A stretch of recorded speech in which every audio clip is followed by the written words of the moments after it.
where some Democrats are expressing shock that the president had to compromise at all to get a bill that could command 60 votes in the Senate. Speaker Nancy Pelosi told reporters today the response has not been very good so far, and there's a certain amount of unease.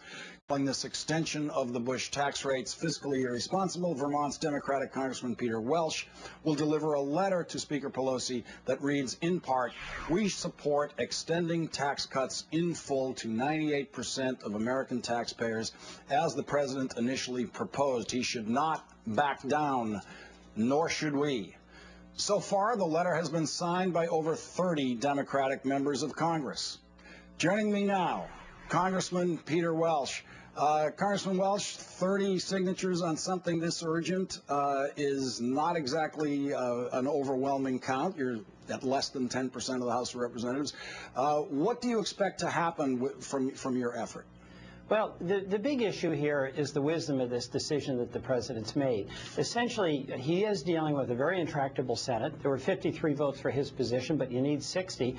And what he's done, essentially, is reached an agreement where he's given the Republicans the tax cuts they want, the estate tax, and then the tax cuts for the very wealthy. And they've given him the tax cuts that he wants that would help some of the folks that the president is fighting for. But at the end of the day, it's $900 billion added to the deficit, and that's a real problem. The people are not supporting adding on to the deficit. And keep in mind, but Congressman, what would your strategy be then from this point forward? I've been reading your letter, studying it, and you're not actually saying any specific thing in terms of procedure that should happen next. What do you want the president to do now? Well, I'm going to vote against this package. You will vote against it. Okay. I will.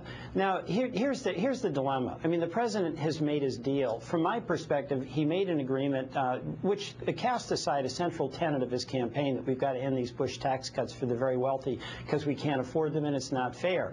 But he did it in the 7th inning. You know, if we got to the 9th inning and he fought as hard as he could. What is the 9th inning, Steve? Would you take it right up to the limit? The 9th, I absolutely would. I mean, you know the Senate procedure. But let me get something straight. This is a question I've been asking since this controversy started. Would you allow the Clinton tax rates to take effect on January 1st and have taxes go up for every taxpayer in Vermont in order to continue the jousting with Republicans over this issue? Or do you believe that December 31st really is the drop-dead date, New Year's Eve? It has to be done by that time.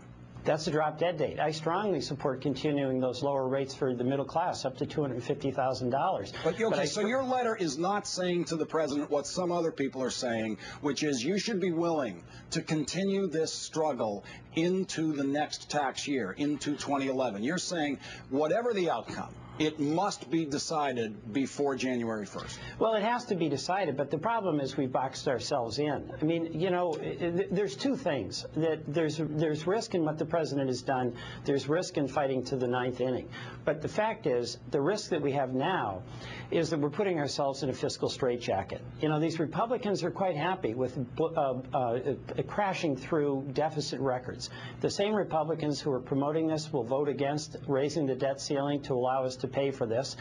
They'll oppose any kind of spending programs that the president might have to extend broadband to rural communities, to maintain our health care programs, to keep kids going to college. They'll oppose that, saying we can't afford it. The second thing is it's a political trap, in my view. And the trap is the same trap the Republicans have been laying so effectively for the past 10 years through the Bush administration. 2 tax cuts under President Bush on the credit card. The Iraq War, the Afghanistan War on the credit card. The prescription drug price program on the credit card. And now this new stimulus program, $900 billion on the credit card. And the American people are really coming to the conclusion that at the end of the day, they know the bondholders will win and the middle class and working Americans will lose. This is going to be paid for by our kids and grandkids, and there's not a new bridge in this program. There's not a new road. There's not a new mile of broadband. That's where the skepticism is. You know, tonight I had a telephone town hall meeting. 11,500 Vermonters called in. And I had folks who were farmers for 35 years, and they have incredibly tough times, a woman on Social Security. They said, look, if we can give something up and we we know that it's going to help us meet our obligation, shared sacrifice, we're willing to do it. They do not want to have everything be on the debt, on the credit card.